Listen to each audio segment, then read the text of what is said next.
Hola, buenos días. Estamos en otro capítulo de análisis de política contingente en Diario Financiero y esta vez con el senador Matías Walker. Él es representante y vicepresidente de Demócratas en el Congreso y con él vamos a conversar sobre lo que está pasando, inevitable tocar el tema de la previa de la cuenta pública, que es ahora el domingo que viene, 1 de junio, la última cuenta pública del presidente Gabriel Boric. Eh, Así que vamos a estar aquí conversando con el senador. Senador, muy bienvenido a este espacio político de Diario Financiero.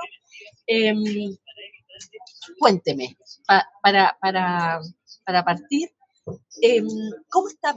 ¿Cómo ve usted esta última cuenta pública del presidente Gabriel Boric? Bueno, siempre los análisis previos a una cuenta pública, particularmente la última cuenta pública del presidente Boric, giran en torno al grado de cumplimiento del programa, de las promesas. Algunos sitúan ese porcentaje de cumplimiento en un 38%, otros en una cifra superior. Yo creo que esos análisis no son los más importantes. Creo que lo más importante es hacer un análisis global. Obviamente, este gobierno eh, cambió su propuesta refundacional, que estaba fuertemente marcado por el proyecto constitucional del año 2022, por el cual este gobierno se la jugó, ¿no? Y que por el peso de las circunstancias, me refiero a esta tesis refundacional, tuvo que abandonar. Por el peso de las circunstancias me refiero al 62% de rechazo que tuvo esa propuesta, y más bien el gobierno enfrentó eh, este resultado con una dosis mayor de pragmatismo, con un cambio de gabinete importante. Probablemente lo más simbólico fue el cambio de Isquia Siches por Carolina Toá. Eh, y bueno, tuvo que ceder en muchas de sus promesas de campaña, ¿no? En buena hora.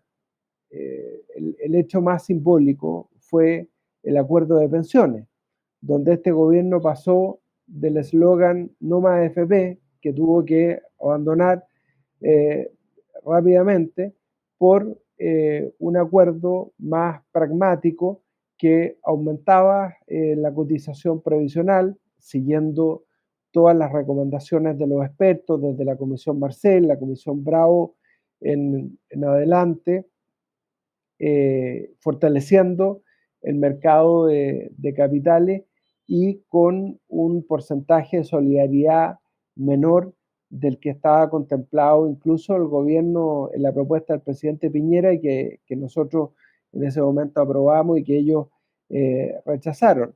Lo mismo respecto a la agenda de seguridad, los 31 proyectos del Fast Track legislativo en materia de seguridad que comenzó la mesa integrada por Juan Antonio Coloma, después la mesa que integramos junto a José García Ruminot, donde un caso emblemático fue la aprobación de la ley antiterrorista después del asesinato de 3 carabineros en Cañete. ¿Para qué hablar de los sucesivos estados de excepción constitucional que ellos votaron en contra cuando estaban en la oposición al gobierno del presidente Piñera, y que ellos además defendieron no incluir en la propuesta constitucional del año 2022? ¿Qué es lo que falta? Eso es, senador, pero Sí. yo quisiera interrumpirlo. Usted me hizo un largo listado de los reconocimientos que en el fondo ha hecho el gobierno del presidente Boric eh, para, y que han ido modificando lo que ha sido su gobierno desde el comienzo hasta lo que llevamos a la actualidad, que ha ido cambiando de manera bien drástica. Usted lo dio cuenta de todo aquello en este análisis que hacía. Pero no es bueno que un gobierno que a lo mejor estaba equivocado o que no tenía considerados algunos aspectos al inicio de su mandato, entienda que es necesario darle prioridad a otras cosas que a lo mejor no tenían contemplado en su minuto, como usted lo mencionaba, el caso de la seguridad, qué sé yo, y valorable que se haya llegado a un acuerdo en pensiones cuando ellos, la postura original era tal vez más radical. No, por eso, no estoy haciendo un juicio de valor, estoy haciendo un análisis de hecho y obviamente que me parece bien que el gobierno haya aplicado una cierta dosis de pragmatismo, de entender que lo que la ciudadanía hizo al votar por Gabriel Boric no fue apostar a una refundación del país, sino que simplemente estimó que Gabriel Boric era mejor alternativa en segunda vuelta que José Antonio Kast. De hecho, la votación de Boric en primera vuelta fue inferior al 25%. Y creo que el gobierno se dio cuenta también que en el Congreso, donde hay particularmente en el Senado una cierta mayoría de oposición, debía imprimir esa dosis de pragmatismo con el objeto de sacar adelante la agenda legislativa. Y yo creo que por todos los hechos de inseguridad, los asesinatos de carabineros que marcaron el inicio de este gobierno, el Ejecutivo se dio cuenta que tenía que priorizar la agenda de seguridad y en eso obviamente hay una virtud también del presidente de la República. ¿Cuál es mi preocupación? Que así como el gobierno priorizó la agenda de seguridad, no ha priorizado la agenda de reactivación económica. Ha costado mucho avanzar en el proyecto de permisos sectoriales. Finalmente se logró un acuerdo. El ministro Grau dijo en el Chile Day en Nueva York de que se va a votar el proyecto en menos de 4 semanas. Ha costado mucho avanzar en la reforma al sistema de evaluación ambiental. Tenemos un cuello de botella enorme con proyectos de inversión por miles de millones de dólares esperando aprobación ambiental. Mi región, que es una región minera con un potencial de crecimiento muy grande, hoy día tuvimos una cifra de desempleo del 9,2%, y veo con preocupación que la agenda de reactivación económica ha estado estancada y se vuelve a ciertas señales refundacionales, hablarle a ese 25% que hoy día apoya al gobierno en las encuestas, que es más o menos el mismo 25% que tuvo el presidente Boric en primera vuelta, y prueba de eso el proyecto de aborto libre, ¿no? Que ya se había esbozado como compromiso el año pasado y que es un proyecto que ni siquiera despierta consenso entre sus propios partidarios. Atribuye, senador, primero que nada, que se haya generado como cierto estancamiento en la tramitación del proyecto ¿cómo se llama?, de permisología y el de medio ambiente, que van un poco amarrados uno con el otro, porque se necesitan mutuamente. Había harto interés del gobierno, había esta agenda de proactivación que usted menciona, reactivación económica. ¿Y por qué? ¿A qué se debe que esto se haya quedado como un poquitín estancado? ¿Por qué partió con harto vuelo? Sí, sí, yo creo que al ministro Grau le faltó flexibilidad para entender que los silencios administrativos eran importantes, que en muchos casos había que confiar en la buena fe de los emprendedores y dar lugar a las declaraciones juradas en vez de que reemplazaran a ciertos permisos. Y bueno, finalmente el gobierno cedió en eso, que se le insistió mucho en la Comisión de Economía, pero no ha habido el mismo empuje por la agenda de reactivación. Y lo mismo en la reforma al sistema de evaluación ambiental. Queremos realmente un proyecto que logre que se cumplan los estándares ambientales, pero que al mismo tiempo los plazos sean más expeditos, que podamos darle certezas a los inversionistas de que, por ejemplo, se van a respetar los fallos judiciales. Y en eso el gobierno, probablemente para no generar controversias con sus propios parlamentarios, con su propia base de apoyo, no ha estado no ha dado el impulso que se necesita a esa agenda de reactivación. Y eso es muy preocupante, Claudia, porque solo el acuerdo de pensiones, usted sabe que yo fui un gran partidario del acuerdo de pensiones, solo el acuerdo de pensiones, para financiar ese acuerdo de pensiones, exige al país crecer a tasas del 4%. Entonces, si no dejamos un marco claro en esta legislatura, en este gobierno, para poder agilizar esos proyectos de inversión que están hoy día en un cuello de botella importante, algunos cifran en 100.000 millones de dólares los proyectos de inversión que están estancados, ¿no es cierto?, en proceso, a la espera de aprobación ambiental. Creo que no vamos a lograr esa cifra. O sea, el gobierno tiene que soltar el freno de mano de la economía. Yo creo que hoy día la economía está con freno de mano. Hay muchos titulares de proyectos, tanto nacionales como extranjeros, que quieren invertir, que confían en el futuro de Chile, pero el gobierno los tiene con freno de mano.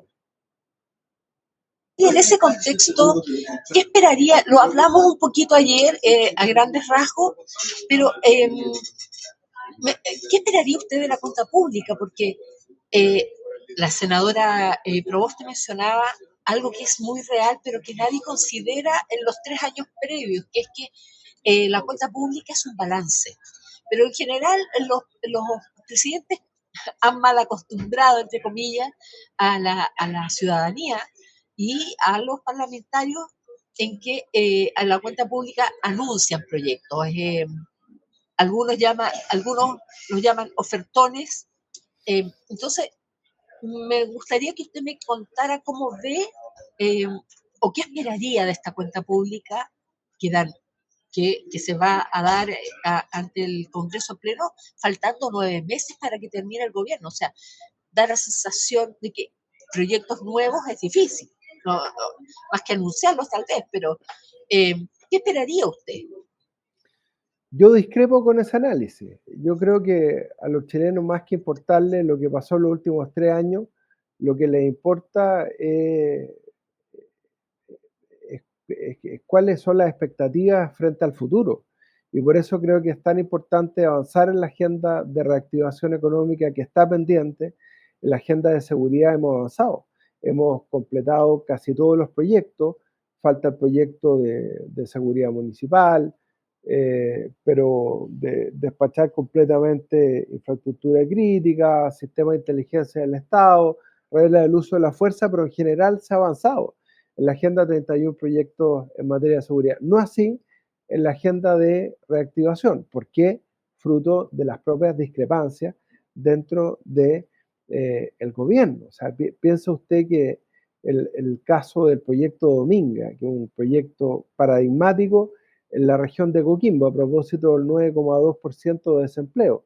El gobierno, en vez de cumplir el fallo del Tribunal Ambiental, del Tribunal Especializado, lleva esto al Tribunal Constitucional, tratando de dilatar un pronunciamiento respecto de un proyecto que ya debería estar en la aprobación de los permisos sectoriales. Entonces, el gobierno tiene que gobernar hasta el último día. El gobierno no puede tirar la esponja. El gobierno tiene que gobernar para todos los chilenos. Por eso me preocupa estas señales identitarias, por ejemplo, con el proyecto de aborto. El gobierno sabe que es un proyecto que no va a prosperar, sabe que dentro de su propia coalición ni siquiera hay acuerdo para impulsarlo. Entonces, muchas veces la moneda, en vez de hablarle a todos los chilenos, le está hablando al 25% que apoya al gobierno en la antesala de una primaria oficialista. Por eso yo, si usted me dice en una palabra, ¿qué espero yo de la cuenta pública del presidente? Que le hable a todos los chilenos, como lo hizo el presidente Ricardo Lagos en su última cuenta pública, que fue ovacionado. El presidente Lagos partió su periodo con muchas dudas. Era el primer presidente socialista después de la Unidad Popular. Incluso había dudas de si los empresarios iban a seguir invirtiendo en el país, y el presidente Lagos superó todas las expectativas. Celebró un tratado de libre comercio con Estados Unidos, le dijo no a Bush en la invasión a Irak, tuvo la fuerza de enfrentar a los gremios, a los camioneros cuando querían paralizar el país, y terminó ovacionado. ¿Por qué? Porque le habló a todo Chile y no solo al 50% con el que ganó segunda vuelta, ganándole por 30.000 votos a Joaquín Lavín. ¿Por qué? Porque el presidente Lagos supo leer el mensaje que le había enviado la ciudadanía en esa primera vuelta, como él mismo lo dijo, ¿no? Entonces, eso es lo que yo espero del discurso del presidente Boric este fin de semana, que se parezca más al último discurso del presidente Lagos. ¿El senador le duele el proyecto Dominga? No, Le duele en el sentido de que a lo que voy es que todo esto que usted decía, esta dilatación que se ha hecho del proyecto, de alguna manera afecta a su región. Usted lo mencionaba. Sí, me preocupa por las señales que estamos dando los inversionistas. Un país que no cumple con los fallos judiciales de los tribunales especializados es un país que no da certeza respecto a las inversiones. Entonces, y así puede ocurrir con otros proyectos también. Entonces, creemos que es fundamental que las instituciones funcionen, que las instituciones operen, más allá de la opinión que tenga cada parlamentario o más allá de las opiniones de las ONG. A propósito de cuánto le habla el presidente Piñera a su nicho o a todo el país, ¿qué le parece la decisión que tomó respecto de retirar al encargado de defensa de Israel, de Chile en Israel, que ha generado mucha polémica, incluso hay diferencias en su propio sector respecto a eso? Sí. Y esto previo a la cuenta es un mal cálculo. ¿Cómo lo ve usted?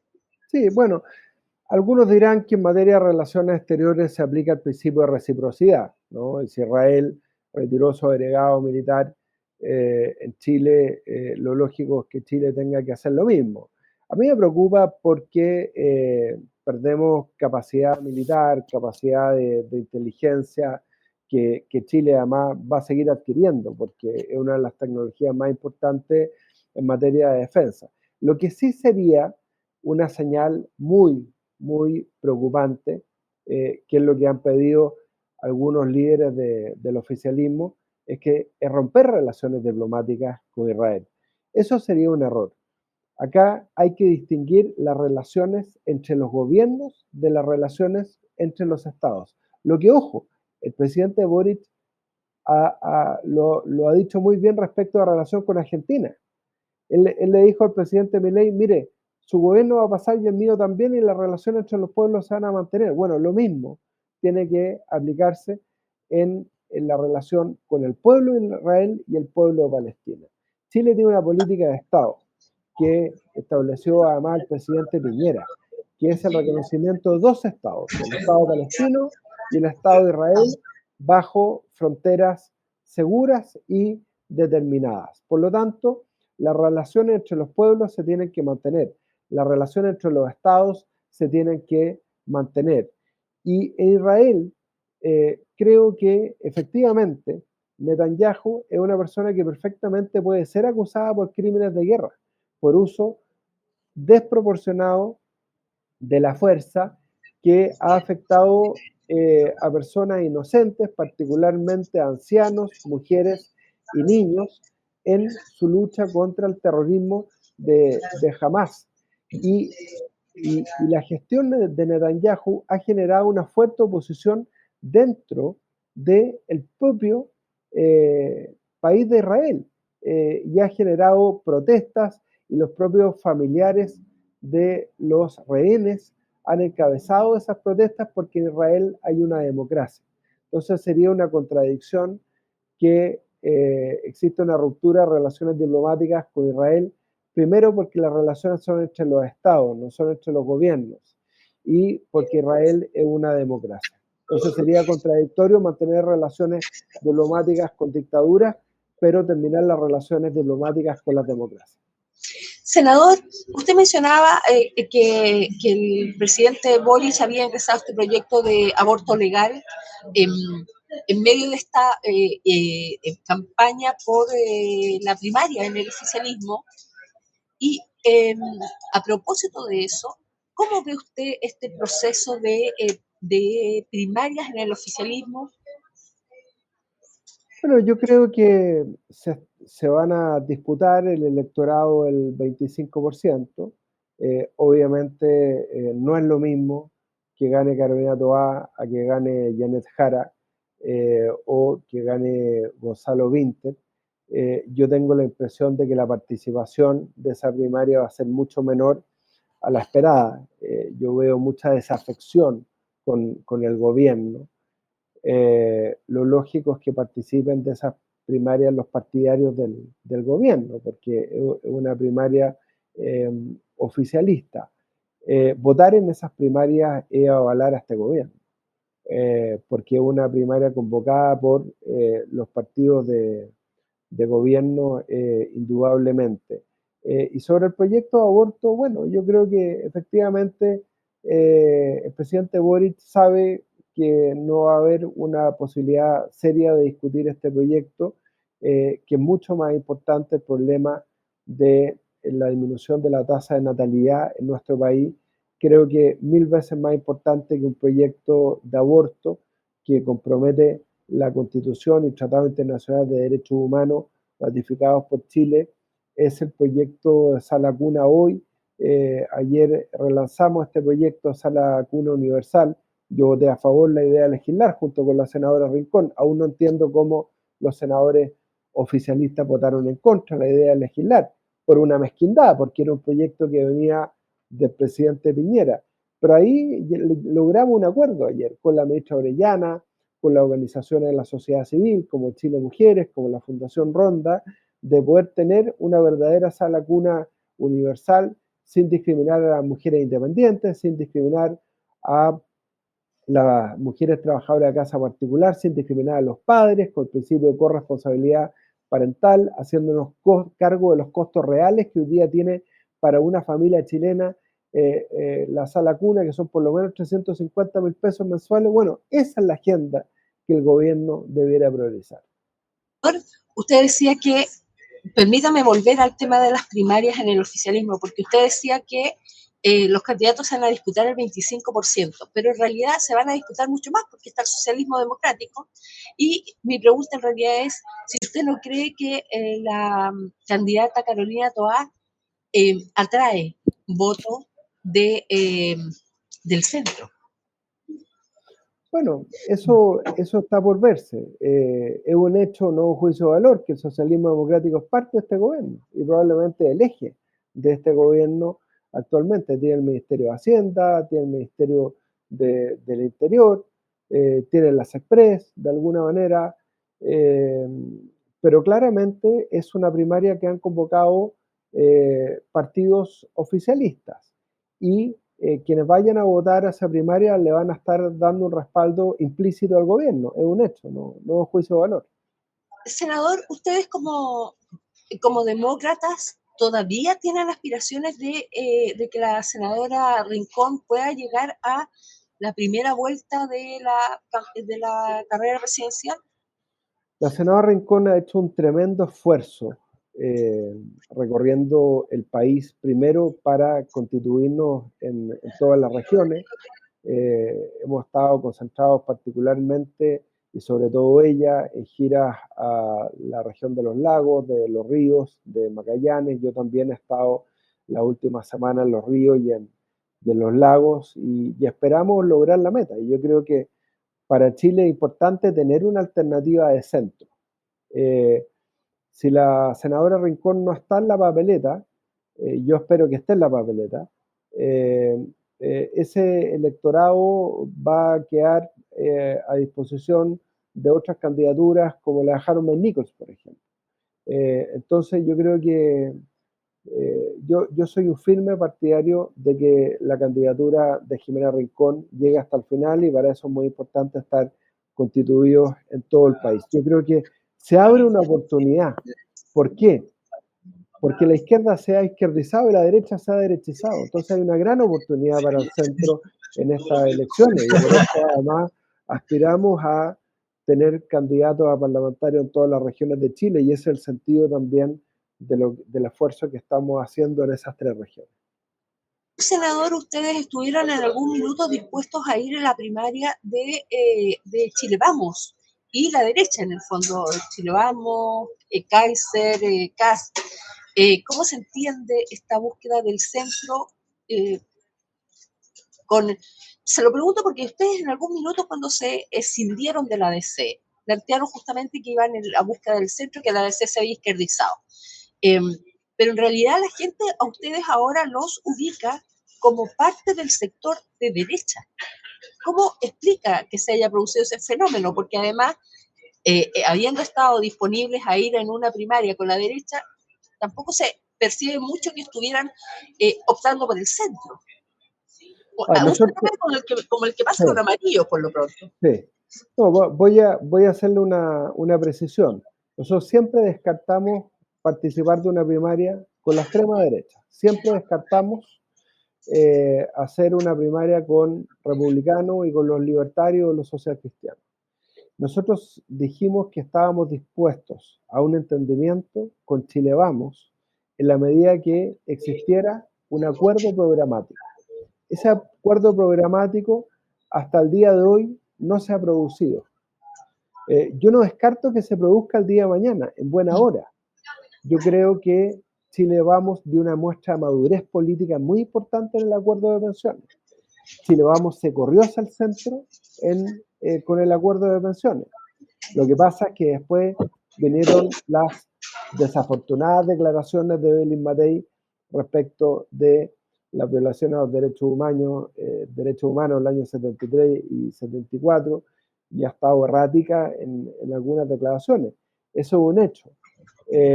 Pero yo creo que ahí hay que distinguir. Pero por ahora nosotros tenemos candidata presidencial. ¿Hasta dónde va a llegar la candidatura presidencial de Jimena Rincón? Hasta donde determine la ciudadanía. Pero yo distingo lo que es la Chile Vamos de lo que es la extrema derecha. Sobre todo a partir del acuerdo de pensiones, porque Chile Vamos tuvo la madurez que no tuvo el socialismo democrático cuando votó en contra el acuerdo de pensiones que promovió el gobierno del presidente Piñera sobre la base del 3 y 3. Senador, en ese contexto, ¿sí estarían disponibles, por ejemplo, para llegar a un acuerdo parlamentario con Chile Vamos? Estamos explorando un acuerdo con Chile Vamos en la medida que exista acuerdos programáticos.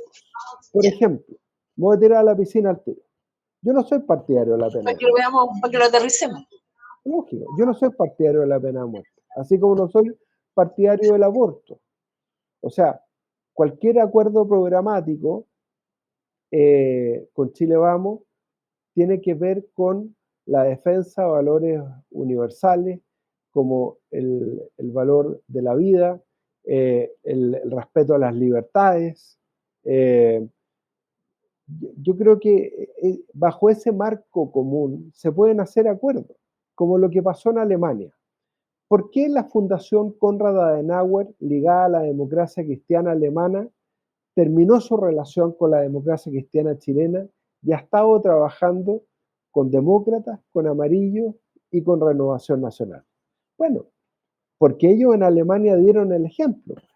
Ellos en Alemania, para gobernar, lograron un entendimiento entre la centro derecha, entre Canciller Merz, que acaba de asumir, y la socialdemocracia. ¿A quiénes excluyeron? A la extrema derecha, de la AfD. Bueno, yo creo que eso es una muestra de lo que se puede hacer en Chile, ¿no? Un entendimiento entre el centro y la centro derecha, excluyendo a los extremos. Y eso sería bueno para Chile, porque permitiría dos cosas, Claudia. Primero, tener un cambio, ¿no? No podemos seguir creciendo al 2%, no podemos seguir teniendo las cifras de inseguridad que tenemos actualmente. Y segundo, para conformar una mayoría que le dé estabilidad al país. Es decir, senador, que de alguna manera en el futuro no deberíamos seguir teniendo la impresión o observando cómo demócratas o amarillos, o ambos, se mimetizan con la derecha. Eso no se va No, a ver. no, porque obviamente nosotros venimos de un mundo distinto. Usted comprenderá que el 62% del rechazo del año 2022 no es un 62% de derecha. Ahí hay gente de centro, La hay derecha se lo gente... atribuye, pero la derecha se lo No, no, atribuye. pues, si todos sabemos que el 62% de Chile no es de derecha.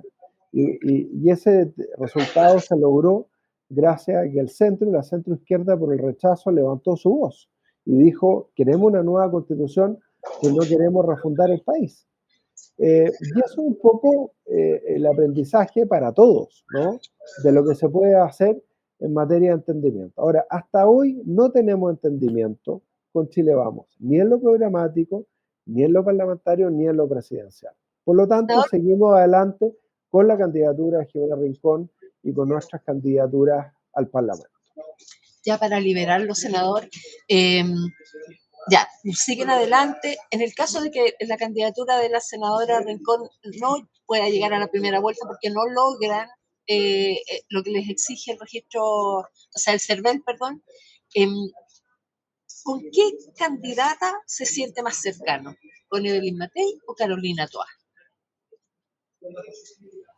No, eso es un tema que vamos a analizar de manera colectiva. Usted me está preguntando por una candidata de centro izquierda y una candidata de centro derecha. Yo me siento más cómodo con una candidata de centro como Jimena Rincón. Ya, senador, muchas gracias por su tiempo, fue un gusto conversar con usted y ojalá que puedan juntar las firmas para que su candidato presidencial llegue a primera vuelta y se pueda medir con Carolina Toa si es que fuera la que gana la primaria, y con Evelyn Matei, que sería además ideal, 3 mujeres por primera vez compitiendo Así en una es, sería histórico. Estamos sería, trabajando intensamente para eso. sería histórico. Gracias, senador, un gusto haber conversado con Gracias, usted. Claudia, que esté muy Que bien, esté adiós. súper bien también, gracias, chao.